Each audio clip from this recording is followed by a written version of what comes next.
सभी साईं भक्तों को ओम साईं राम, जय साईं राम। आशा करती हूँ कि आप सब बहुत अच्छे होंगे।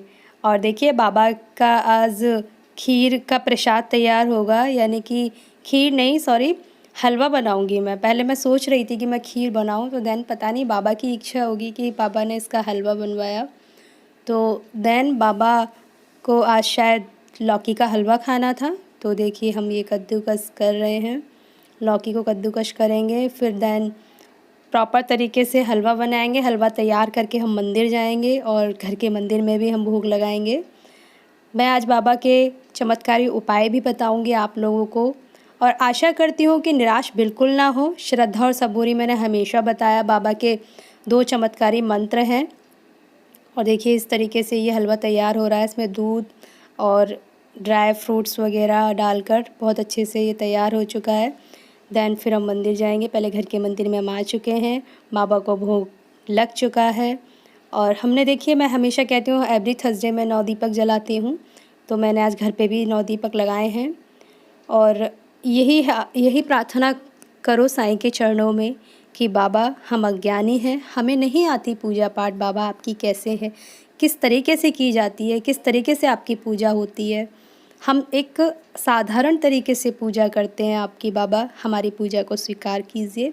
और डेफ़िनेटली बाबा ना प्रेम के भूखे हैं। बाबा ये नहीं कहते कि आप 9 दीपक जलाओ, वो तो हमारी इच्छा होती है कि अगर हम कुछ बाबा से अटूट प्रेम बना लेते हैं ना, तो जिस तरीके से हम एक बच्चे को तैयार करते हैं, प्रॉपर तरीके से उसको ड्रेस पहना के स्कूल भेजते हैं, तो उसी तरीके से हमारा ही मन होता है कि बाबा बहुत खूबसूरत लगे, बाबा के लिए 9 दीपक लगाएं, बाबा को हम इस तरीके से सजाएं।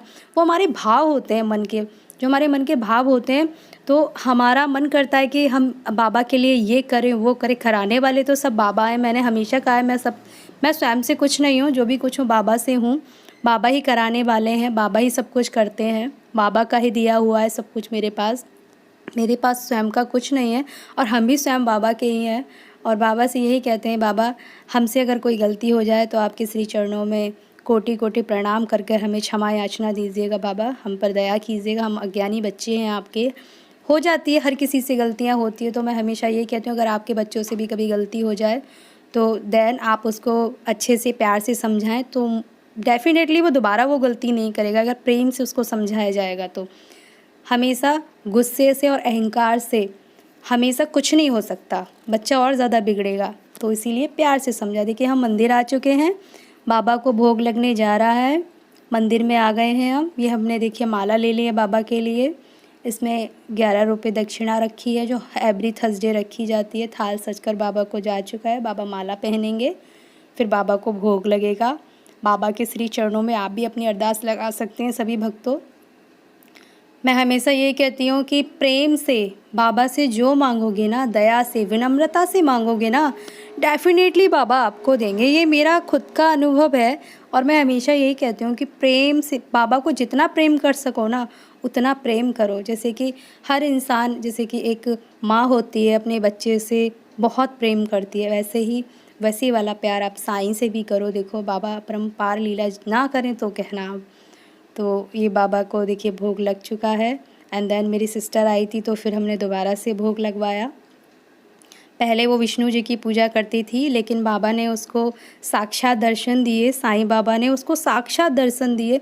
कैसे दिए? जिस दिन 1000 सब्सक्राइबर इस चैनल पे बाबा के पे हो जाएंगे, तो 1000 सब्सक्राइबर होने के बाद वो अपना खुद का अनुभव शेयर करेगी। उसने खुद बोला मुझसे, जिस दिन आपके 1000 सब्सक्राइबर हो जाएंगे उस दिन मैं दीदी अपना एक्सपीरियंस शेयर करूँगी। तो देन देखिए हम आ चुके हैं खंडोबा साईं। और खंडोबा साईं इतने खूबसूरत है, उनकी आंखें इतनी खूबसूरत है ना, जितना भी देखो जितना भी निहारो ना उतना ही कम है। और देखिए पहली बार बाबा महालसापति ने आओ साईं कहकर पुकारा था ना, बाबा इतने खूबसूरत हैं। साइड से ही बाबा खड़े हुए हैं वहाँ, बहुत प्यारे हैं। ये मम्मी देखिए मत्था टेक रही हैं। देखिए ये रे बाबा बहुत प्यारे बाबा हैं। मैं इनका भी चेहरा दिखाऊंगी। तो अब हम बाबा जी के चमत्कारी उपाय बता देते हैं। मैं 4 उपाय बताऊंगी आप लोगों को। वो 4 उपाय हैं। पहला है कि आप बाबा को देखिए, ये इस तरीके से बाबा को देखिए, कितने खूबसूरत लग रहे हैं बाबा। पहला उपाय है कि आप 21 यानी कि 21 दिन तक बाबा को भोग लगाएं। किसका? बेसन का। बेसन के लड्डू का भोग लगाएं बाबा को और अपनी जो भी मुरादें हैं बाबा से मांग सकते हैं। एंड देन दूसरा उपाय है कि साईं कष्ट निवारण मंत्र पढ़ें। चाहे आप कहीं भी हों, आप जॉब करते समय पढ़ सकते हैं, आप मन से पढ़ें, श्रद्धा से पढ़ें, भाव से पढ़ें। तीसरा उपाय है कि बाबा का साईं सच्चरित्र 11वां अध्याय है, आप उसको डेली अपने जीवन में पढ़ें, आपके कष्ट ज़रूर दूर होंगे। यानी कि आपके पूर्वजों द्वारा या कि आपके दादा का जो भी कनेक्शन होगा, जो भी पाप होंगे, वो सब जलकर राख हो जाएंगे। और देन वो ये होता है कि 11वां अध्याय हमारी ज़िंदगी में एक खुशहाली लेकर आता है, जो हमारे कष्ट है, पीड़ा है, वो सब दूर हो जाती है। हम शिरडी में हैं इस टाइम, देखिएगा यहाँ पर, और ये हम फ्लावर्स लेके बाबा के पास जा रहे हैं। लेकर तो हम द्वारका माई में जा रहे थे, लेकिन वहाँ नहीं जा सकते थे, द्वारका माई में कुछ अंदर लेके नहीं जा सकते, तो इसलिए छावनी में बाबा को पुष्प लेने थे, तो वहाँ से बाबा ने ले लिए। उसका भी मैं एक्सपीरियंस शेयर करूँगी, फ्लावर्स हम लेकर गए थे जब। एंड देन तीसरा उपाय मैं बाबा का बताती हूँ आपको। तीसरा उपाय है कि बाबा की श्री साईं बावनी सुबह शाम ज़रूर पढ़ें मन से, और 11 वचन पढ़ें साथ में। ये दोनों चीज़ें आप एक टाइम पढ़ सकते हैं, यानी कि सुबह शाम दोनों टाइम पढ़नी है आपको, साईं बाबा के 11 वचन और साईं बावनी। चौथा उपाय है बाबा का कि बाबा को आप प्रेम से, भाव से, मन से, श्रद्धा से, सबूरी बाबा को श्रद्धा भाव मन से चौथे उपाय में साईं चालीसा पढ़ें। पहला उपाय मैंने बताया था बाबा का कि ये 4 उपाय बताए हैं बाबा के, और ये चारों उपाय में से आप कंटिन्यू एक उपाय भी कर लें जीवन में, तो आपके जीवन में बहुत सुधार होगा। 21 दिन तक का लड्डू बताया बाबा को कि 21 दिनों तक आपको बाबा को भोग देना है, यानी कि बेसन के लड्डू का भोग, विश मांगनी है अपनी। बाबा के साईं बावनी और साईं बाबा का 11 वचन ज़रूर पढ़ना है। चाहे तो आप ये पढ़ लें, चाहे तो आप साईं चालीसा पढ़ लें, जो चौथा उपाय हमने बताया है। एंड देन ये है कि चारों उपाय में से आप कोई भी एक उपाय कर लीजिए बाबा के, बहुत ही चमत्कारी उपाय हैं। जो भी पढ़े श्रद्धा और सबूरी के साथ पढ़े। देखिए बाबा हमें समय पर कब देंगे कब नहीं देंगे, ये तो बाबा ही जाने कि हमारी ज़िंदगी में कौन सी चीज़ किस समय पे हमें मिलनी चाहिए, ये हम नहीं जान सकते हैं। ये सिर्फ हमसे अच्छा अनुभव बाबा को है। बाबा हमारी ज़िंदगी में वही देंगे जो हमारे लिए बेहतर होगा और अच्छा होगा। तो बाबा का थोड़ा सा हम जयकारा लगाते हैं। ओम साई नमो नमः, श्री साई नमो नमः, जय जय साई नमो नमः, सद्गुरु साई नमो नमः, अनंत कोटि नमो नमः, ब्रह्मांड नायक नमो नमः, राजाधिराजा नमो नमः, साईं महाराजा नमो नमः। साईं रक्षा करो, गोविंदा रक्षा करो, देवा रक्षा करो, साईं रक्षा करो।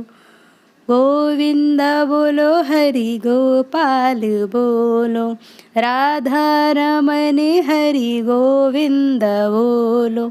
देखिए बाबा को सारे नाम पसंद है। सीताराम का वो जाप कराते थे, रामकृष्ण का जयकारा वो लगवाते थे। हमेशा से हम यही कहते हैं। और आज हमारा हलवे का प्रसाद का वितरण हुआ था, बाबा का भोग का वितरण हुआ था। तो कुत्तों को और जैसे कि जानवरों को खिलाना और भक्तों को भी खिलाया था, तो उसकी वीडियो मैं अपलोड नहीं कर पा रही हूँ क्योंकि बन नहीं पाई थी, भीड़ ज़्यादा थी और मैं अकेली थी, और वहाँ पर थोड़ा डर भी लगा रहता कि फ़ोन ना गिर जाए, तो इसलिए मैंने वो नहीं बनाई। लेकिन ये है, मन में ये नहीं है कि हर चीज़, पहले मैं सोचती थी कि हर चीज़ की वीडियो बना के पता नहीं लोग क्यों यूट्यूब पे डाल देते हैं। लेकिन मेरी फिर समझ में ये आया कि जब मुझे करते हुआ कोई इंसान, अगर मैं कुछ अच्छा काम कर रही हूँ और उसे 4 इंसान देखते हैं, तो वो 4 इंसानों में से 2 की तो धारणा होगी ना कि मैं भी ऐसा काम करूँ। तो वहाँ से मेरी सोच चेंज हो गई, वहाँ से मैंने अच्छे से सोचना शुरू कर दिया। और देन मेरी वहाँ से ये थिंकिंग चेंज हो गई कि अगर हम अच्छा करते हैं तो सामने वाला देखकर भी अच्छा ही काम करता है। तो इसीलिए हम कहते हैं कि लोगों के मन में प्रेम भाव जागृता करने के लिए हमें नेक काम करने चाहिए। जैसे बाबा ने, ये सोचिएगा, शिरडी में बाबा ने अवतार लिया, लोगों के भले के लिए लिया, लोगों की सहायता करने के लिए लिया। बाबा का चाहे वो अमीर हो चाहे गरीब हो, लेकिन बाबा का प्रेम सब पर समान था। वो किसी के लिए ये नहीं सोचते थे कि ये गरीब है तो मैं इसको ज़्यादा प्यार करूँ, ये अमीर है तो मैं इसको और ज़्यादा प्यार करूँ या कम प्यार करूँ, ऐसा बाबा का कुछ नहीं था। बाबा सबको प्रेम करते थे, समान प्रेम करते थे। तो वैसे ही हमने जानवरों की सेवा करनी चाहिए। जानवरों को भी जो जैसा भी आप में जितनी भी गुंजाइश हो, जितना आप अफ़ोर्ड कर सकते हैं, आप जानवरों को, गाय को उतना ही चारा खिला सकते हैं गाय को, और जानवरों को दूध या बिस्किट्स खिला सकते हैं। और इंसानों की भी सेवा करना परम कर्तव्य है, और जानवरों की सबसे ज़्यादा, क्योंकि उनकी मन की बात, उनकी पीड़ा को समझने के लिए इंसान ही समझ सकता है ना। जैसे हमें अच्छे अच्छे पकवान खाने का मन कर रहा है, तो उनका भी तो मन करता होगा ना। तो मैं यही कहती हूँ, बाबा की पूजा के लिए श्रद्धा और सबूरी मन में होना बहुत ज़्यादा ज़रूरी है। श्रद्धा जागृत ज़रूर कीजिए अपने मन में। देखिए, हम कुछ भी करते हैं हमें विश्वास होना चाहिए। पहले मेरे पास मंदिर नहीं था, जो बाबा का भी ये मंदिर बना हुआ है, ये मैंने कार्टून से बनवाया है। तो ये कार्टून था, तो मैंने क्या किया, मैं जब इसे बनाने बैठी तो मैंने कहा बाबा पता नहीं मैं कर पाऊँगी नहीं कर पाऊँगी, और मैं करती जा रही हूँ और ये इतना अच्छा मंदिर बन गया, इससे इतना सुंदर सज गया बहुत ही अच्छी तरीके से। तो बाबा का नाम लेके अगर कोई भी काम करेंगे ना तो आप सफल ज़रूर होंगे। और डेफ़िनेटली अगर कुछ काम नहीं हो रहा है, अटका हुआ है, तो सोचिए वो समय सही नहीं है आपके काम को पूर्ण तरीके से करने के लिए। और एक बात और बताना चाहेंगे हम आपके जीवन में, कुछ लोग कहते हैं कि हम पूजा करते हैं लेकिन बाबा ने हमारी तो विश ही पूरी नहीं की है। तो बाबा ने कभी भी ये नहीं किया है कि तुम किसी ईश्वर को छोड़कर मेरे पास आओ, पहले उसकी पूजा करो।